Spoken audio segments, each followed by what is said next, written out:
Tervitused! Käisin täna Lidlis shoppamas või poodlemas, kes kuidas, ja jäi silma toorpeekon. Kilo hinnaga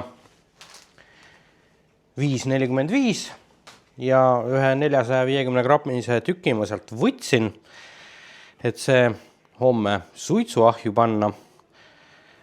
Ja päris traditsioonilist suitsupeekonit mina ei tee, mina ei hakka teda leotama päevi soolvees ega süstima, vaid teen talle kuivmarinaadi nii-öelda. Hakkame siis pihta selle kuivmarinaadiga. Oleme jõudnud laua juurde. Just avastasin, et siit on küll natukene katki, et idee järgi suitsuahju pannes võiks selle kinni siduda, aga vaatame seda asja.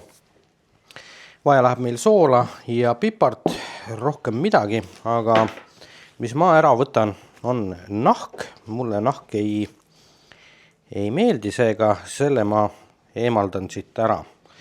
Ja kui see on ära võetud, siis vaatame edasi, mis me selle tükiga pihta hakkame.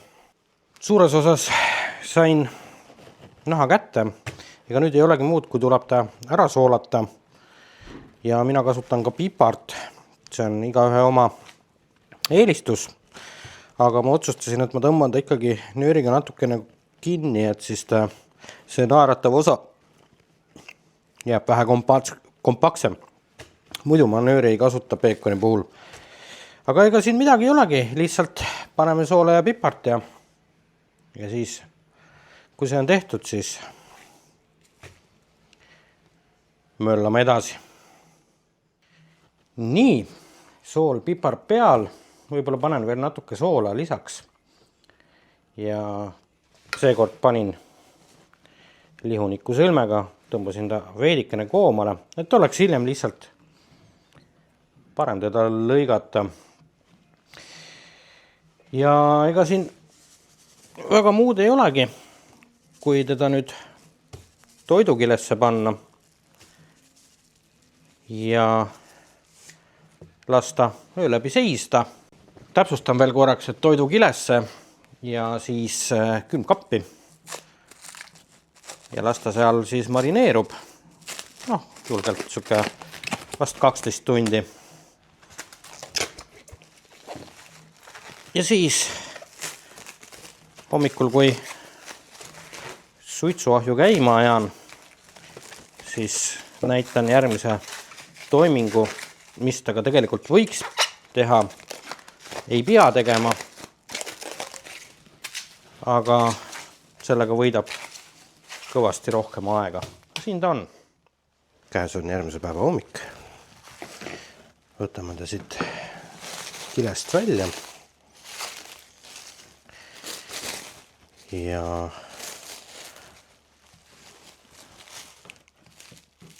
paneme ta ahju 50 kraadi juures pöördõhuga kuivama, sest et on märg ja samal ajal paneme suitsuahju käima. Oleme jõudnud suitsuahju juurde. Suitsuahi on 90 kraadi. Liha on ilusti ahjus ära kuivanud ja paneme ta nüüd suitsuahju. No ma arvan umbes 2-3 tundi ja sisetemperatuur, mida me nagu ootame liha sellest peekonist, on 71 kraadi. Seega ma panin sondi ja termomeetri külge, aga mis ma ikka jäkutan siin, paneme ta ahju ära.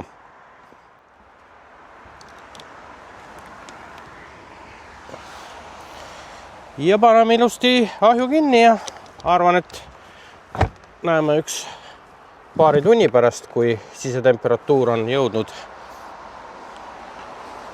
71 kraadi juurde.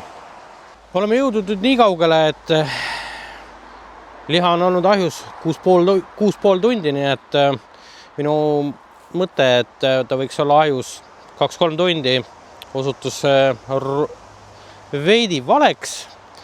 Aga 71 kraadi sisetemperatuuri on saavutatud ja võtame ta nüüd ahjust välja ja vaatame, mis nägu ta meil siis on. Olen valmistunud ette väikse